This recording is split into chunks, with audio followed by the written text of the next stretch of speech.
जय हिंद दोस्तों, मैं कौशल आपका स्वागत करता हूं आपके अपने चैनल पर। आज की इस वीडियो में हम बात करने वाले हैं 27 तारीख यानी कि 27 जून मंडे के दिन हमको किस तरह की अपॉर्चुनिटीज़ मार्केट में मिल सकती हैं। ये सारी चीज़ें हम आज के इस वीडियो में डिस्कस करेंगे। उससे पहले हम चलते हैं दोस्तों हमारे ब्रॉड मार्केट इंडाइसेस पर। आपको यहाँ पर क्लियरली विजिबल होगा कि लगभग हर इंडाइसेस में आपको जो है वो ग्रीनरी दिखाई दे रही है। ठीक है, यदि हम सेक्टर वाइज इंडाइसेस की बात करें तो आईटी सेक्टर को छोड़कर बाकी के सभी सेक्टर आपको जो है वो अच्छे खासे ग्रीन दिखाई दे रहे हैं और सभी में आपको लगभग 1 से 1.5% की ऊपर साइड की मूवमेंट दिखाई दी है। ठीक है, एफआईआई डीआईआई एक्टिविटी की यदि मैं बात करूं तो एफआईआई ने जो है वो लगभग 2353 करोड़ रुपीस की है सेलिंग और उसके अगेंस्ट पे डीआईआई ने बाइंग की है 2213 करोड़ रुपीस की। ठीक है, और एडवांस डिक्लाइन रेशियो की बात करें तो 3.70 का एडवांस डिक्लाइन रेशियो है। ठीक है, 2198 स्टॉक्स में से सिर्फ 455 स्टॉक्स जो थे वो गिर रहे थे, बाकी 1682 स्टॉक्स जो थे वो ऊपर बढ़ रहे थे।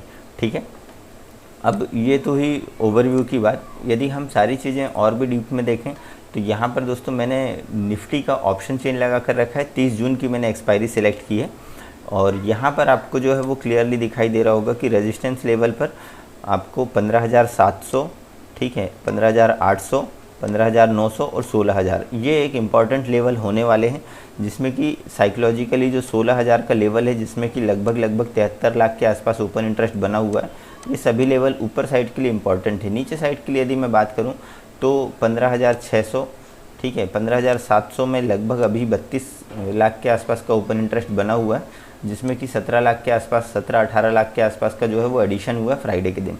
और नीचे साइड जो है वो 15,500 का ये एक इम्पॉर्टेंट लेवल है। इतने ये और ये जो लेवल है ये काफ़ी इम्पॉर्टेंट अपने आप में अब हो चुके हैं इस वीक के लिए। अब जैसा कि ये मंथ की लास्ट एक्सपायरी है तो इसमें काफ़ी ज़्यादा उथल पुथल रहेगी। ठीक है, बहुत सारे पोजीशंस ऐसी होंगी जो कि मंथली पोजीशंस बनी होंगी और वो भी स्क्वायर ऑफ होंगी। यदि नीचे साइड के लिए बनी होंगी तो वो अनवाइंड भी होंगी।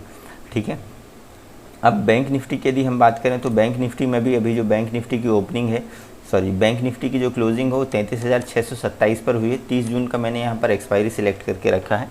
ऊपर साइड की यदि मैं बात करूँ तो यहाँ हम जो है वो रेजिस्टेंस देख रहे हैं और यहाँ हम सपोर्ट देख रहे हैं। ठीक है, अब इसके ऊपर यदि हम बात करें, अभी भी इन द मनी में आपको काफ़ी सारे जो है वो ओपन इंटरेस्ट बना हुआ है।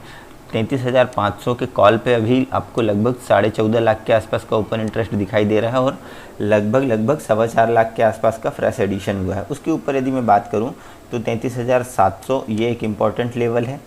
ठीक है, उसके ऊपर 34,000 का लेवल जो है वो इम्पॉर्टेंट है, अपने आप में एक साइकोलॉजिकल लेवल है। उसके ऊपर यदि हम बात करें तो एक और लेवल है 34,500 का। नीचे साइड यदि बात करें तो 33,500 के पुट में आपको लगभग 14.25 लाख के आसपास का ओपन इंटरेस्ट बना है, जिसमें कि 10.25 लाख 10.5 लाख के आसपास का फ्रेश एडिशन हुआ है। उसके नीचे 33,000 एक इम्पॉर्टेंट साइकोलॉजिकल लेवल है, जिस पर कि हाईएस्ट ओपन इंटरेस्ट अभी हमको 15.5 लाख के आसपास का दिख रहा है, 5.25 लाख के आसपास का एडिशन हुआ है। तो ये वाली जो रेंज है ये बहुत इंपॉर्टेंट रेंज है बैंक निफ्टी के लिए। ठीक है, अब हम चलते हैं दोस्तों चार्ट में और हमको चार्ट पर ये चीज़ें दिखाई देंगी। दोस्तों यहाँ पर मैंने बैंक निफ्टी का चार्ट लगा के रखा हुआ है डेली टाइम फ्रेम पर, और इस डेली टाइम फ्रेम पर हमको एक चीज़ क्लियरली जो दिखाई दे रही है, मार्केट जो है वो अभी कंटिन्यू नेगेटिव ट्रेंड पर बना हुआ है। ठीक है, यदि मैं इस तरह का एक चैनल ड्रॉ करूं तो अभी ये एक नेगेटिव ट्रेंड पर इसी चैनल पर चल रहा है। अपने एक इम्पॉर्टेंट जो है वो रेजिस्टेंस के आसपास मार्केट रुका हुआ है। यहाँ पर इम्पॉर्टेंट सपोर्ट थे जिसका कि मार्केट ने पहले आया और बखूबी यहाँ से सपोर्ट लिया। इसी तरह अभी सेम एज इट इज़ जो है वो इस वाली लाइन के आसपास सपोर्ट लेकर मार्केट ऊपर जाने की कोशिश कर रहा है। ठीक है, अब यहाँ पर एक इम्पॉर्टेंट रेजिस्टेंस है और ये जो आपको यहाँ पर एक ये चैनल आपको दिखाई दे रहा है चैनल की तरह। अब इस चैनल को यदि हम ध्यान से देखें, इसको मैं एक बार हटाता हूँ। ओके, इस चैनल को यदि हम ध्यान से देखें तो अभी इस चैनल के पास जाने के लिए मार्केट रेडी है। ये सारी चीज़ें हम दोस्तों हमारे वीकली एनालिसिस पर देखेंगे। उस वीडियो को भी आप पूरा ध्यान से देखिएगा ज़रूर। ठीक है, उसमें काफ़ी सारी चीज़ें और भी इसी तरह का डिस्कशन होगा। ठीक है, जिसमें कि आप काफ़ी अच्छी चीज़ें सीखेंगे। ठीक है, कि किस तरह से मार्केट को हम प्रेडिक्ट कर सकते हैं। यदि मैं यहाँ पर देखूँ तो एक इम्पॉर्टेंट रेजिस्टेंस के आसपास मार्केट रुका हुआ है। इन केस यदि ये वाले रेजिस्टेंस को मार्केट ब्रेक करता है तो उसके बाद जो है वो 34,000 के लेवल आपको इजीली दिखाई दे सकते हैं और यहाँ पर एक जो गैप बना हुआ है, मार्केट हो सकता है इस गैप को फिल करने की कोशिश करे। ठीक है, चलिए हम इस सारी चीज़ को छोटे टाइम फ्रेम पर समझने की कोशिश करते हैं और हमारे लेवल्स को हम यहाँ पर डिस्कस करते हैं। दोस्तों हम आ गए हैं 15 मिनट के टाइम फ्रेम पर और इम्पॉर्टेंट अब हम यहाँ पर डिस्कशन करने वाले हैं। लेट सपोज यदि मार्केट ओपन होता है फ्लैट, ठीक है, बैंक निफ्टी का मैंने 15 मिनट के टाइम फ्रेम पर ये चार्ट लगा कर रखा हुआ है। मान लीजिए यदि मार्केट पर ओपनिंग हो जाती है फ्लैट, तो हमको किस तरह से मार्केट पर व्यूज़ रखने हैं। ठीक है, यदि हमारे लिए फ्लैट ओपनिंग होती है तो 721 से लेकर जो 450 तक का लेवल है 33,450, ये हमारे लिए होगा नो ट्रेडिंग जोन। ठीक है, हमको यहाँ पर कोई भी ट्रेडिंग नहीं करनी है।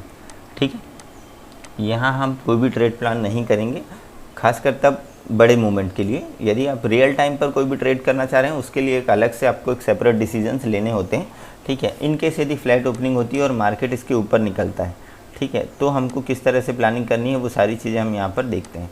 ठीक है, इनकेस फ्लैट ओपन होता है और मार्केट इसके ऊपर निकलता है, जो कि 33,721 के ऊपर मार्केट सस्टेन करता है। ठीक है, तो पहला जो टारगेट होगा वो 33,892 का होगा। इसके ऊपर यदि मार्केट सस्टेन करता है तो दूसरा टारगेट होगा 34,098 का। और यदि इसके ऊपर भी मार्केट सस्टेन करने लगता है तो फिर आपको हो सकता है कि शॉर्ट कवरिंग के चलते आपको 33,350 या 33,400 तक के लेवल आपको मंडे के दिन ही दिखाई दे सकते हैं, या फिर आप चाहें तो 34,200 यहाँ पर मैं लिख देता हूँ, 34,200 तक के लेवल के लिए आप बैठ सकते हैं। ठीक है, बट इन केस यदि फ्लैट ओपन होने के बाद मार्केट जो है वो नीचे आता है और 33,448 के लेवल को मार्केट नीचे साइड ब्रेक करता है, तो पहला जो लेवल निकल कर आ रहा है वो 33,380 375 तक का लेवल, ये हमारे लिए फर्स्ट टारगेट होगा।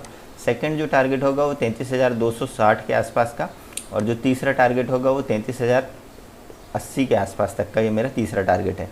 इनकेस यदि इसके नीचे मार्केट सस्टेन करता है तो 33,950 तक मार्केट जा सकता है। अब ये तो हुई दोस्तों फ्लैट ओपनिंग की बात, जैसा कि अभी ग्लोबली हमको दिखाई दे रहा है और उसके कारण हो सकता है कि आपको मार्केट पर गैप अप ओपनिंग दिखाई दे। ठीक है, यदि 33,800 के ऊपर मार्केट ओपन होता है, 880 890 यानी इस वाली लाइन के ऊपर यदि मार्केट ओपन होता है तो थोड़ा सा वेट कीजिएगा ट्रेड लेने से पहले। ठीक है, 15 मिनट की आप फर्स्ट कैंडल यदि इस तरह की बनती है तो हम इस कैंडल के नीचे जो है वो पुट साइड की पोजीशन बना सकते हैं। यदि मान लीजिए कुछ इस तरह की रेंज बनती है, ठीक है, तो हम इस रेंज के ऊपर यहाँ पर कॉल की पोजीशन पर बैठ सकते हैं, मगर अपनी सिर्फ 25% क्वांटिटी के साथ। ठीक है, इस वाली रेंज के नीचे का यहाँ पर हमको एसएल रखना होगा और मार्केट जिस तरह से मूव करता है हमको उसके अकॉर्डिंग हमारे जो है वो टारगेट रखने होंगे। इन केस यदि 33,890 33,900 के ऊपर मार्केट ओपन होता है तो पहला जो टारगेट होगा वो 34,000 के आसपास का होगा, 34,050 से 34,080 90 तक का। यदि इसके ऊपर मार्केट सस्टेन करता है तो 34,200 जो हम लोगों ने टारगेट डिस्कस किए थे, इसके ऊपर यदि मार्केट सस्टेन करता है तो 34,350 तक के लेवल हमारे होंगे। ठीक है, बट यदि मान लीजिए आपको गैप अप ओपन होने के बाद कुछ इस तरह की कैंडल मिलती है और अगली कैंडल जो है वो इसके नीचे क्लोज देती है, तो यहाँ पर हम जो है वो ट्रेड प्लान करेंगे। यहाँ का हम एसएल लगाकर पहला जो टारगेट होगा वो होगा 33,721 का, यानी जो कि पिछले दिन का हाई था। उसके नीचे यदि मार्केट आता है तो 33,600 के आसपास तक का ये मेरा सेकंड टारगेट होगा, और फाइनल जो थर्ड टारगेट होगा वो 33,450 तक का गैप अप ओपनिंग की सिचुएशन पर। इन केस यदि गैप डाउन ओपनिंग हो जाती है, ठीक है, 33,300 के आसपास, तो थोड़ा सा वेट कीजिएगा। ठीक है, गैप डाउन ओपनिंग होने के बाद यदि आपको कुछ इस तरह की कैंडल दिखाई देती है और अगली कैंडल भी उसके नीचे मिलती, तो सेकंड कैंडल के क्लोज होने के बाद हम कोई ट्रेड प्लान करेंगे, यानी इस वाली नेगेटिव कैंडल के कंफर्मेशन होने के बाद ही हम कोई ट्रेड प्लान करेंगे। मगर बड़े गैप अप या गैप डाउन ओपनिंग पर हमारी क्वांटिटी जो होगी सिर्फ 25% ही होगी। यदि आप 10 लॉट पर ट्रेड करते हैं, ठीक है, तो कोशिश करेंगे कि हम सिर्फ 2 ही लॉट पर ट्रेड करें। ठीक है, अब दोस्तों चलते हैं हम निफ्टी की ओर। निफ्टी पर यहाँ पर हम देखते हैं कि हमको किस तरह का मोमेंटम यहाँ पर दिखाई दे सकता है। ठीक है, इन केस यदि निफ्टी पर ओपनिंग होती है फ्लैट, ठीक है, तो ये 728 से लेकर 673 तक ये हमारे लिए नो ट्रेडिंग जोन होना चाहिए। ठीक है, इन केस यदि फ्लैट ओपन होने के बाद मार्केट इसके ऊपर सस्टेन करता है तो पहला जो टारगेट होगा वो 15,790 के आसपास का मेरा पहला टारगेट होगा। सेकंड टारगेट जो होगा वो 15,860 के आसपास का होगा। ठीक है, ऊपर साइड के लिए हमने टारगेट थोड़े से बड़े रखे हैं, क्यों? क्योंकि लास्ट वीकली एक्सपायरी है और जिस तरह की ऑप्शन चेन दिखाई दे रही है, यदि मार्केट इसके ऊपर सस्टेन करता है तो शॉर्ट कवरिंग के चलते आपको एक अच्छे मूव की उम्मीद हम कर सकते हैं। इसके ऊपर यदि मार्केट निकलती है तो 15,930 के आसपास तक के लेवल आपको दिखाई दे सकते हैं। बट इन केस यदि फ्लैट ओपन होने के बाद या फिर यहीं कहीं ओपन होने के बाद मार्केट इस वाले लेवल को नीचे साइड ब्रेक कर देता है, जो कि है 15,673 के आसपास का, तो हम जो है वो पुट की साइड पर बैठ सकते हैं। पहला जो टारगेट होगा वो 15,619 के आसपास का होगा। दूसरा जो टारगेट होगा, ये जो गैप एक बचा हुआ है यहाँ से लेकर यहाँ तक का, सेकंड जो टारगेट होगा वो 15,570 के आसपास का होगा। और जो तीसरा टारगेट है 15,519 तक का, ये हमारे फ्लैट ओपनिंग के लिए हमने डिस्कशन कर लिया। इन केस यदि गैप अप ओपनिंग हो जाती है 800 के ऊपर, तो 800 के ऊपर दोस्तों जब भी इतना बड़ा गैप अप ओपन होता है तो वहाँ से हो सकता है कि मार्केट आपको थोड़ा सा नीचे आते हुए दिखाई दे। यदि आपको पहली कैंडल 15 मिनट की कुछ इस तरह की दिखाई देती है और अगली कैंडल उसके नीचे बनकर क्लोज हो जाती है, तो हम यहाँ पर जो है वो अपनी पोजीशन बनाएंगे 25% क्वांटिटी के साथ। यदि आप 10 या 20 लॉट पर ट्रेड करते हैं, लेट सपोज यदि आप मान लीजिए 20 लॉट पर ट्रेड करते हैं, ठीक है, तो आपको जो है सिर्फ 5 लॉट पर ही ट्रेड करना है मैक्सिमम, ठीक है, बड़े गैप अप या गैप डाउन की सिचुएशन पर।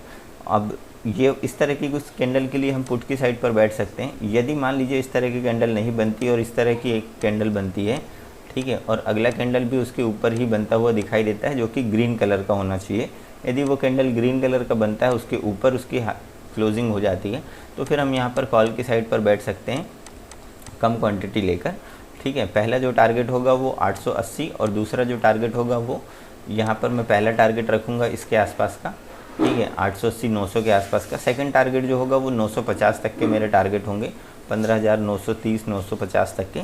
और थर्ड टारगेट जो है वो हम 16,000 का प्लान कर सकते हैं यदि गैप अप ओपन होने के बाद मार्केट ऊपर सस्टेन करने लगता है तब, ठीक है।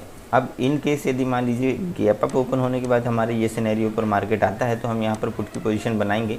जिस तरह से मार्केट मूव करेगा हम हमारे एसएल को ट्रेल करते हुए नीचे आते रहेंगे, ठीक है। अब इन केस यदि गैप डाउन ओपनिंग हो जाती है, मान लीजिए मार्केट जो है वो 670 के नीचे मार्केट ओपन होता है, यानी यहाँ कहीं मार्केट ओपन हो जाता है 600 के आसपास, ठीक है, 650 620 इस वाले लेवल के आसपास मार्केट ओपन होता है। और जो पिछले दिन का लो है 15,619 के लेवल को मार्केट यदि ब्रेक कर देता है किसी इस तरह के कैंडल बनाकर, तो हम यहाँ पर जो है वो पुट साइड पर बैठ सकते हैं। पहला जो टारगेट होगा वो 15,574 का होगा और जो दूसरा टारगेट होगा वो हमारा 15,519-520 तक के हमारे सेकंड टारगेट होंगे, ठीक है। अब दोस्तों इम्पॉर्टेंट पार्ट ये है कि अभी जिस तरह का मार्केट चल रहा है, ये सारी चीज़ें हम लोग वीकली चार्ट पर डिस्कस करेंगे, वीकली एनालिसिस पर डिस्कस करेंगे, बट फिर भी उसके एक छोटी सी मैं आपको यहाँ पर बता देता हूँ। जिस तरह का मार्केट अभी है, किसी भी तरह की कोई भी पोजीशन हमको कैरी फॉरवर्ड करने लायक का मार्केट नहीं है, ठीक है। बट फिर भी यदि आप अपनी कैरी फॉरवर्ड करते हैं कोई पोजीशन, तो मैं उम्मीद करता हूँ कि आप अपने प्रॉफिट वाले पैसों से ही रिस्क लेते हैं, ठीक है।